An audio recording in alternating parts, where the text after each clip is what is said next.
Good morning Kashmir में एक बार फिर से आपका इस्तकबाल करते हैं। पामपुर में नीट के इम्तिहानात में कामयाबी हासिल करने वाले उम्मीदवारों को तहसीलदार पामपुर जुबैर अहमद ने तहनीत पेश की और उनकी हौसला अफजाई की। तहसीलदार ने बताया कि ये नौजवान हमारा मुस्तकबिल हैं और ये मुस्तकबिल में ऐसे ही हौसला अफजा काम करते रहेंगे।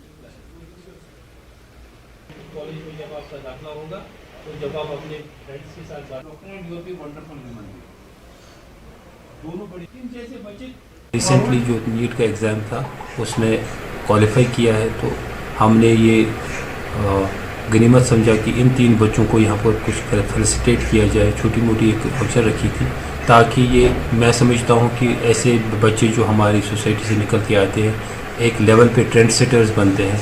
ख़ासकर इस वक्त में जब ड्रग एब्यूज़ का बहुत बड़ा रुझान चल रहा है इस इलाके में, तो ये बहुत हद तक हेल्पफुल रहेगा कि ये एक बहुत बड़े स्टूडेंट तबके को इनकी जो सोच की जो थॉट प्रोसेस जो है उसकी सिमत बदलने में काफ़ी मौसर साबित